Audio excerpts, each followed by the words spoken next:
The words still echoed in my head 3 months later, sharp as broken glass cutting through whatever remained of my naive hope for reconciliation.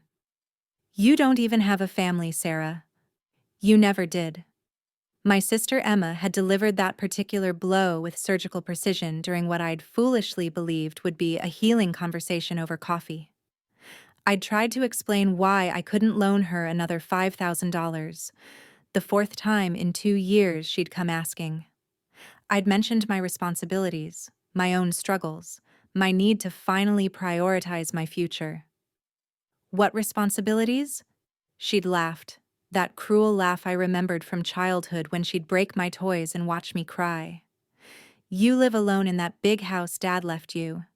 No husband, no kids, no real obligations. You don't even have a family. The irony wasn't lost on me. She was asking for my money while simultaneously declaring I had no family worth considering. But what she said next cut deeper than I'd expected. Mom agrees, by the way. We were talking about it last week. You've always been the outsider, Sarah. Even Dad knew it. I'd paid for both our coffees and left without another word. Now, standing in my kitchen on a gray December morning, I stared at the email my lawyer had forwarded me. The subject line made my hands shake. Notice of adverse possession claim, 847 Maple Street. My address. I read it twice before the words sank in. Emma and her husband Derek, along with my mother, were claiming legal ownership of my house based on continuous occupation and maintenance of the property. They were asserting that I'd abandoned the residence, and they'd been living there and caring for it. The date on their claim went back 6 months. 6 months of them telling the courts they'd been living in my house while I'd been there every single day. My phone buzzed. A text from my neighbor, Mrs. Chen. Sarah, I hope everything is okay. The people who said they were your family were here again yesterday with more boxes. They said you'd agreed to let them move in while you were traveling. They had keys. My blood turned to ice. I ran to my front door and checked the locks, then went around to every window, every entry point. Nothing appeared disturbed, but then I noticed something that made my stomach drop. There was a small pile of mail on my kitchen counter that I hadn't put there. Bills addressed to Emma Morrison, her married name, at my address. She'd been using my house as her mailing address, building a paper trail. I called the locksmith first, then my lawyer. Sarah, this is more serious than you might think. Janet Martinez, my attorney, explained 2 hours later as we sat in her office reviewing the documents. Adverse possession claims are rare, but not unheard of. They've filed documents showing utility transfers to their names, mail delivery, witness statements from neighbors who've seen them there. But I live there. I've been there every day. I believe you, but they're claiming you travel frequently for work and essentially abandon the property. Do you travel for your consulting business? I did. Sometimes for weeks at a time, and Emma had known my schedule because until 6 months ago, she'd had my spare key for emergencies. The witnesses they've listed, Janet continued, reading from the file, include a Mrs. Henderson at 849 Maple Street, who says she's seen Emma Morrison maintaining the property, bringing in mail, doing yard work. Mrs. Henderson, Emma's friend from high school who'd moved to my neighborhood 2 years ago. Of course. What do? We fight it. But Sarah, you need to understand. They've been planning this for months. This is a coordinated effort to steal your house legally. I drove home in a daze, but the shock was already crystallizing into something harder, something colder. They thought I was weak. They thought I'd roll over and let them take the one thing my father had left me, the one security I had in this world. They'd calculated that I'd be too hurt, too isolated, too broken by their cruelty to fight back effectively. They'd made a mistake. That evening, I sat at my kitchen table with a legal pad and began to plan. Not just my legal defense, though that was important, but something more comprehensive. They wanted to play games with my life? I'd show them what a real game looked like. First, I needed to understand exactly what they'd been doing. I hired a private investigator named Marcus Webb, a former detective who specialized in fraud cases. Within a week, he'd uncovered the extent of their deception. Emma and Derek were facing foreclosure on their own home. They owed $12,000 in back taxes and had maxed out their credit cards. My mother, who lived in a senior community but was struggling with the costs, had been quietly moved to their address on official documents.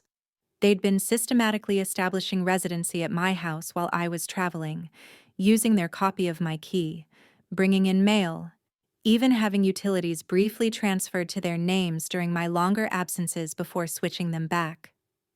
It's actually pretty sophisticated, Marcus admitted. They've been building this case for over a year. The adverse possession claim is their Hail Mary to get out of debt and secure housing. But Marcus found something else. Something that made my hands shake with rage. Your sister has been telling people around town that you're mentally unstable, that you've been having episodes, forgetting things, losing track of time. She's been setting up a narrative that you're not competent to manage your own affairs. The coffee shop conversation suddenly made more sense. She hadn't just been cruel, she'd been laying groundwork. There's more, Marcus said gently. I found correspondence between your mother and sister discussing having you declared incompetent. They were researching guardianship proceedings. They hadn't just planned to steal my house. They'd planned to steal my life. That night, I couldn't sleep. I sat in my living room, in the house my father had worked 2 jobs to buy, thinking about the last conversation I'd had with him before his stroke. Sarah, he'd said, you're the strong one. Emma's always been fragile, and your mother enables it. But you've got backbone. Don't ever let them convince you otherwise. At the time, I'd thought he was just being encouraging. Now I realized he'd been giving me a warning. The next morning, I called my lawyer and my investigator. I want to fight this, I said. All of it. But I want to do more than just defend myself. I want consequences. Janet was quiet for a moment. Sarah, what exactly are you thinking? They've committed fraud, haven't they? Mail fraud by having mail sent to an address they don't own, filing false legal documents, conspiracy, identity theft. I want criminal charges. That's possible, but it will be messy. These are your family members.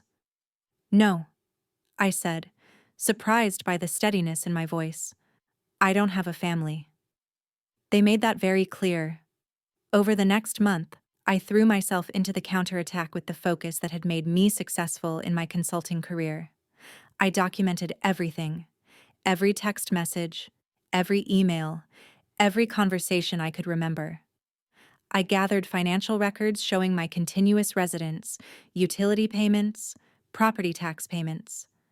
I collected testimony from neighbors who could verify I'd been living there consistently, but I also went on the offensive. I filed complaints with the Postal Service for mail fraud. I reported the false utility transfers to the companies involved. I documented every instance where Emma had used my address fraudulently and filed police reports. Most importantly, I hired a second investigator to dig into Emma and Derek's finances.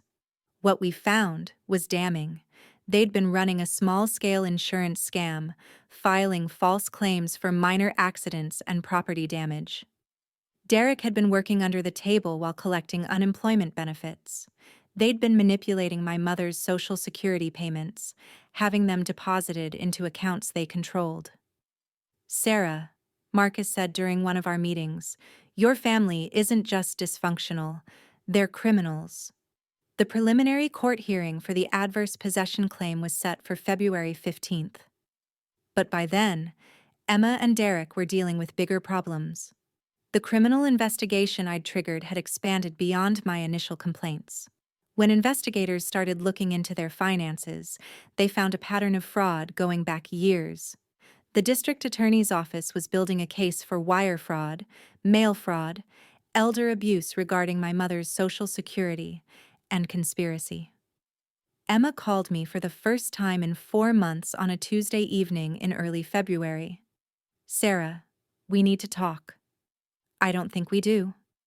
Look, I know you're upset about the house thing, but this has gotten out of hand. The police came to see Derek at work today. They're asking about insurance claims from 3 years ago. This is crazy. Is it? Sarah, come on, we're family. We can work this out. The sheer audacity took my breath away. We're family? That's interesting, Emma, because 3 months ago you told me I don't even have a family. Silence. I remember everything you said, how I'm an outsider, how even Dad knew it, how I have no responsibilities, no real obligations because I'm so alone in the world. I was angry. You were honest. Maybe for the first time in years. Sarah, please. If you drop the criminal complaints, we'll withdraw the property claim. We can all just move on. I almost laughed. Move on to what? You stealing from other people? Defrauding other insurance companies? Abusing other elderly relatives? It's not like that. It's exactly like that. And you know what, Emma? You were right about one thing. I don't have a family. But that's turning out to be a blessing. I hung up. The criminal charges were filed 2 weeks before our court date. Emma, Derek, and my mother were arrested on a Tuesday morning. The local paper ran the story with the headline, "Local Family Charged in Multi-Year Fraud Scheme." I felt nothing when I read it. Not satisfaction, not sadness, not guilt. Just a strange, clean emptiness, like a house after you've finally finished cleaning out years of clutter. The adverse possession hearing became a formality. With the criminal charges pending and the evidence of fraud overwhelming, the judge dismissed their claim within 10 minutes. But the case went deeper than any of us had expected. During the criminal investigation, authorities discovered that my mother's signature had been forged on documents transferring her power of attorney to Emma. My mother, it turned out, had been trying to contact me for months, but Emma had been intercepting her calls and letters. She'd been isolated in Emma's house, told that I was too busy to visit, too successful to care about an old woman's problems. When I finally saw my mother at the criminal trial, she looked smaller than I remembered, more fragile, but her eyes were clear. "Sarah," she said, reaching for my hand in the courthouse hallway, "I never said those things Emma told you. About you not being part of the family. I never agreed that you were an outsider. I wanted to feel relief, or forgiveness, or something healing. Instead, I just felt tired. Mom, you let her speak for you for years. When she was cruel to me, you stayed quiet. When she took advantage of me, you looked the other way. I was trying to keep the peace. You were enabling her. And when she decided to destroy my life, you went along with it." She started to cry, and I felt the old urge to comfort her, to make it better, to smooth everything over like I'd done my whole life. Instead, I squeezed her hand gently and walked away. The trial lasted 3 days. Emma pleaded guilty to mail fraud and conspiracy. Derek pleaded guilty to wire fraud and filing false insurance claims. My mother, whom the prosecutor determined had been more victim than perpetrator, received probation and court-ordered counseling. Emma got 2 years in federal prison. Derek got 18 months. On the day of sentencing, Emma looked at me across the courtroom with an expression I'd never seen before. Not anger, not defiance, but something like bewilderment. She mouthed, "How could you do this to me?" I mouthed back, "I didn't do this to you. You did this to yourself." That was the last time we spoke. The aftermath wasn't what I'd expected. I thought I'd feel vindicated, triumphant, finally free. Instead, I felt hollow. The house that had been the center of the battle felt too big, too quiet, too full of memories I no longer wanted. I sold it 6 months later and moved across the country to Portland, where I knew no one and no one knew me. I started over, built a new consulting practice, made new friends who chose me for who I was, rather than being stuck with me by accident of birth. Sometimes people ask about my family, and I tell them I don't have one. Not in the sad victim way Emma once threw at me like a weapon, but as a simple statement of fact. I don't have a family, and I don't need one. What I have is better. I have people who respect me, who value my time and energy, who would never dream of taking advantage of my kindness or mistaking it for weakness.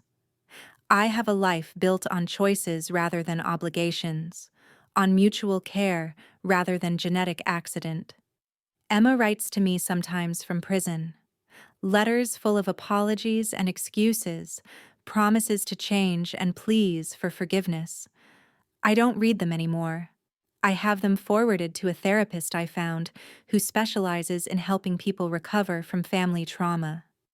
Forgiveness, doctor. Roberts told me during one of our sessions, isn't about them. It's about you. But it also doesn't mean you have to have a relationship with someone who harmed you just because they're sorry. So what does it mean? It means you get to decide what your life looks like going forward. You get to decide who deserves access to your time, your energy, your love. You get to choose your own family. And I have. My family now consists of Marcus, who's become a close friend and occasional dinner companion. Janet, my lawyer, who invited me to her daughter's graduation. Mrs. Chen, my former neighbor, who still sends me pictures of her garden and updates about the neighborhood. My friend Lisa, whom I met in a hiking group, who calls me when she needs to talk through work problems. My friend David, who invited me to spend last Christmas with his family when he found out I'd be alone. These people chose me, and I chose them back. There's no obligation, no guilt, no history of wounds that never heal. Just mutual respect and genuine affection.